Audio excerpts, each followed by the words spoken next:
प्रिय दर्शकों, स्वागत है आप सभी का अध्यात्म और ज्योतिष में। मैं हूं आप सभी के साथ देवभूमि ऋषिकेश उत्तराखंड से आचार्य आशीष। दर्शकों, फटाफट आज की चर्चा को हम लोग आगे बढ़ाएं। नीचे कमेंट बॉक्स में आप अपने परिचय के तौर पर अपने शहर या अपना नाम जरूर लिखें। बढ़ते हैं आज के कार्यक्रम की ओर। दर्शकों, हम लोग इस श्रृंखला में दो ग्रहों की युति पर चर्चा कर रहे हैं और इसी श्रृंखला में आज मैं आपके साथ चर्चा करूंगा सूर्य के साथ बृहस्पति की युति, अर्थात जन्म कुंडली में आपके या आपके बच्चों की किसी की भी कुंडली में अगर सूर्य के साथ अगर देवगुरु बृहस्पति का दोनों का एक समागम हुआ है तो क्या इसका शुभाशुभ परिणाम रहे। साथ ही हम भावगत भी यहां पर चर्चा करेंगे। तो दर्शकों, मैं आज इस विशेष कार्यक्रम को आपके साथ में आगे बढ़ाऊं। यदि आप नए दर्शक हैं तो आप चैनल को जरूर सब्सक्राइब कर लें, साथ ही बेल आइकन को भी ऑन कर लेंगे ताकि आने वाले समय में भी अध्यात्म और ज्योतिष के तमाम कार्यक्रम के साथ आप हमारे साथ जुड़ सकें।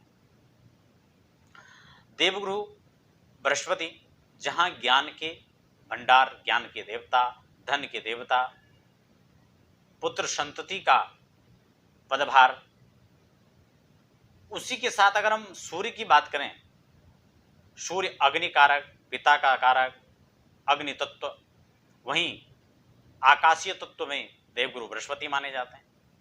दोनों ग्रहों का आपस में यहां पर समागम होगा। एक चीज बड़ी कॉमन है कि दोनों ही ज्ञानी हैं, दोनों ही श्रेष्ठ हैं, और जब ज्ञानी से ज्ञानी मिले तो होए ज्ञान की बात, और मूर्ख से मूर्ख मिले तो दो घूसे और दो लात। अगर दो व्यक्तित्व मूर्खतापूर्ण अगर आपस में मिलते हैं तो यह शुभ फल नहीं रहेगा, ये विवाद खड़ा हो पड़ेगा। और यहां पर दो समकक्षी या सम विचारधारा वाले दो व्यक्तित्व यहां पर अगर मिलते हैं तो निश्चित रूप से कुछ नई क्रिएटिविटी को जन्म देगा। कुछ नए करने के लिए वो यहां पर विचार करेंगे, कुछ नया करेंगे। वह क्या नया करेंगे, किस प्रकार से शुभाशुभ परिणाम रहेगा, उसी पर आज हम इस एपिसोड में चर्चा करेंगे। थोड़ा सा धैर्य बनाकर रखेंगे। वीडियो 2-4 मिनट आगे भी बढ़ सकती है, लेकिन बात को समझना जरूरी भी। यह युति किस भाव में हो रही है, क्योंकि हम भावगत ही यहां पर चर्चा कर रहे हैं।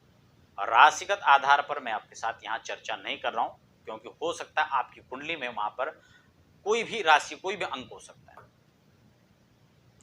फिलहाल इस युति, इस प्रभाव, इस फल को समझने से पूर्व हमें एक चीज समझ लेना चाहिए कि वह किस राशि पर बैठे हैं। सबसे पहले तो यह हमें देख लेना चाहिए।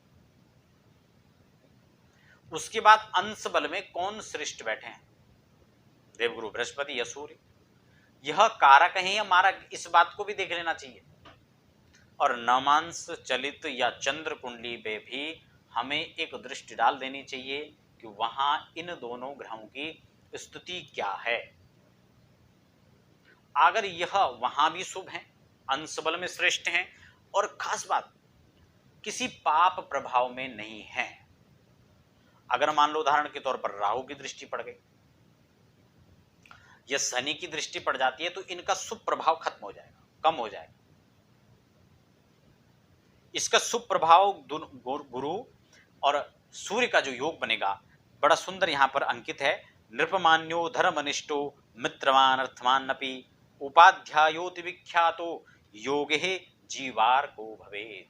यानी जीव और अर्क, यानी सूर्य और अर्क, यानी जीव अर्क, सूर्य और बृहस्पति का दोनों का जो युति है, दोनों की संयुति है, दोनों का संयोग जो है, दोनों एक साथ बैठे हैं, ऐसे में ऐसे व्यक्ति और राज्यमान्य होते हैं। अर्थात इनकी ही उपस्थिति सर्वश्रेष्ठ है। जहां खड़े हो गए वहां हस्ताक्षर समझ लो।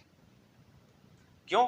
क्योंकि एक तो विद्वता है, वाक्पटुता है, ज्ञान का भंडार है, सोचने समझने की क्षमता है, दूरदर्शिता है, और जिसके पास ये सारे लक्षण गुण विद्यमान होंगे उसकी निश्चित रूप से उसकी उपस्थिति श्रेष्ठ है।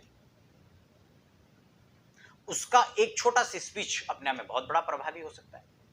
उसकी छोटी सी कहीं भी एक बात अत्यंत वहां पर महत्वपूर्ण हो सकती है, सामने वाले की दिशा दशा को परिवर्तित कर सकती है। अंतिम डिसीजन जो है उसी वाक्य से हो सकता है। तो कुल मिलाकर देखा जाए तो तो इन दोनों की युति अत्यंत प्रभावशाली महत्वपूर्ण हो सकता है, लेकिन स्थिति हमें देखनी चाहिए, भाव हमें देखना चाहिए, कौन सी राशि पर किस भाव पर यह बैठे हुए हैं। और सबसे खास बात, इनकी दृष्टि कहां पड़ रही है। इनकी दृष्टि से जैसे देवगुरु बृहस्पति की अमृतमयी दृष्टि पड़ेगी तो वहां पुनरुत्थान होगा, उस भाव को बल मिलेगा, उस भाव को तेज मिलेगा। सूर्य की दृष्टि मिलेगी तो पूर्ण प्रकाश मिलेगा, ऐसे में वह निखर कर आएगा, ऐसे में ऊर्जावान होकर निकलेगा, ऐसे में भाग्य प्रवर्तक बनेगा, धन की वृद्धि कराएगा, व्यापार में यश नाम प्रतिष्ठा इन सब चीजों को यहां पर वृद्धि कराएगा सूर्य। तो कुल मिलाकर दोनों ग्रहों की युति का जो प्रभाव है वो कब देखने को मिलेगा, सामान्य रूप से मैं फलादेश आपको बता रहा हूं, क्योंकि ये हम एक एक राशिगत यहां पर चर्चा नहीं कर रहे हैं। आने वाले एपिसोड में आप जाएंगे तो मुझे कमेंट बॉक्स में लिखिए, मैं अलग अलग भाव पर होने वाले इन प्रभावों को लेकर चर्चा करूं। लेकिन आज हम वीडियो लंबी ना हो इसका भी ध्यान रखेंगे और आपको इसका फल भी आपको बताएंगे। दोनों की युति से जो फल तैयार हो रहा है वह आपको विख्यात बनाएगी, आपको ज्ञानवान बनाएगी, आपको ऊर्जावान बनाएगी, आपको श्रेष्ठ और अत्यंत व्यवहार का धनी आपको बनाएगा।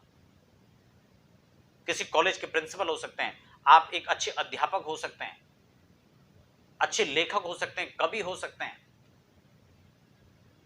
किसी बड़े कारोबार के आप जो हैं मालिक हो सकते हैं,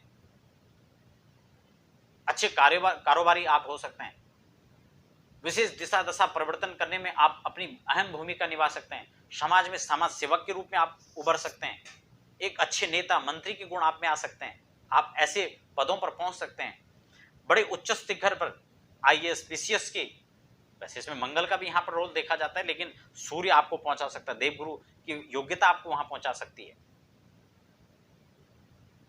तो अगर इनकी स्थिति नवमांश चंद्र कुंडली इत्यादि में भी सुदर्शन में आप स्टडी करें या उत्तम रूप से यहां पर बैठे हुए हैं, कोई पाप प्रभाव में नहीं है, तो ये निश्चित रूप से आपको अत्यंत शुभ फल प्रदान करेंगे। और इनका शुभ प्रभाव शुभ फल कब देखने को मिलेगा, यह जब दशा में चलकर आएंगे, विंशोत्तरी महादशा में चलकर आएंगे, अंतरदशा में चलकर आएंगे, सूक्ष्म दशा प्राण दशा, जब इन दशाओं में चलकर यह आएंगे उस समय आप इनका शुभाशुभ परिणाम, इनका फल आप स्वयं समझ पाएंगे। बड़ा इजी, उस समय इनका फल, क्योंकि कुंडली में योग बना, योग तो अमूमन सामान्य तौर से आपको फल दे ही रहा है, लेकिन निश्चित रूप से जब दैनंदिनी में हम मान लो हम जो है सब्जी रोटी खा रहे हैं तो उसका स्वाद हम धीरे धीरे हमें फीका पड़ने लगता है, लेकिन एक दिन हम कोई जो अन्यत्र कहीं अन्य स्टेट में जाकर के, अन्य देश में जाकर के वहां की लजीज का हम प्रयोग करते हैं तो वो थोड़ा हमारे लिए अलग होता है, उसका प्रभाव समझ में आता है, थोड़ा अलग से लगता है, हट के लगता है, उसकी अनुभूति हमें अलग से होती है। तो ये दशा महादशा में अनुभूति आपको विशेष रूप से कराएगा, इस बात को भी समझ लेना चाहिए। अगर हम बात करें सूर्य और देवगुरु बृहस्पति की यह युति केंद्र में होती है तो आप समझ लें, एक तो सप्तम भाव पर इनकी दृष्टि रहेगी सूर्य की, जहां सेवंथ हाउस को प्रकाशित ऊर्जावान बनाएंगे, वहीं देवगुरु की अमृतमयी दृष्टि से यहां अत्यंत शुभ फल प्रदाता बनेंगे, सुंदर पत्नी या पति का आपको जो है सहयोग मिलेगा, एक दूसरे को समझने वाले यहां पर दोनों होंगे। पंचम में देवगुरु बृहस्पति अपनी अमृतमय दृष्टि से आपको शिक्षा, मैंने कहा ना पहले तो ये दोनों योग यहां पर प्रधान है, अब पंचम में जब इनकी देवगुरु की दृष्टि पड़ेगी तो ऐसे व्यक्ति अत्यंत श्रेष्ठ ज्ञानवान, धनवान, पदवान, प्रतिष्ठावान, संपन्नता ये इनमें देखी जाएगी। देवगुरु की अमृतमय दृष्टि से पंचम भाव शुभ प्रभावित होगा और नवम दृष्टि उनके नवम भाव पर पड़ेगी जिसको हम भाग्य भाव कहते हैं। और जब भाग्य स्थान पर जो है देवगुरु अमृतमय दृष्टि से देखेंगे तो अत्यंत शुभ फल यहां पर आपको प्रदान करेंगे। तो लग्न के आधार पर हमने इनको देखा, अगर लग्न में बन रहा है ऐसी द्वितीय में बनेगा तो अष्टम में दृष्टि रहेगी, ठीक है, पांचवी दृष्टि देखा जाए तो षष्टम में रहेगी। तो ये युति यहां पर भी श्रेष्ठ है, लेकिन इन युति का सामान्यतः जो फल है, मैंने लग्न के आधार पर एक आपको उदाहरण बताया, सभी भाव में लगभग इसका जो शुभ फल आपको मिलेगा, लेकिन उसका आधार यही है कि ये पाप प्रभाव में न जाएं। अभी जहां जहां दृष्टि डालेंगे अपने हिसाब से देख सकते हैं। वीडियो बहुत लंबी ना, इसलिए मैं इस पर ज्यादा विस्तार नहीं कर रहा हूं। आप चाहते हैं कि मैं विस्तार से अलग अलग भावों पर चर्चा करूं आने वाले वीडियोस में, तो आप मुझे कमेंट बॉक्स में लिखें, मैं आपको विस्तार से उस पर भी चर्चा करूं। तो फिलहाल दर्शक, जो सामान्य फल था मैंने आपको आज के इस एपिसोड में बताया। आप हमारे साथ बने रहे, हमें फिलहाल दीजिए इजाजत। धन्यवाद।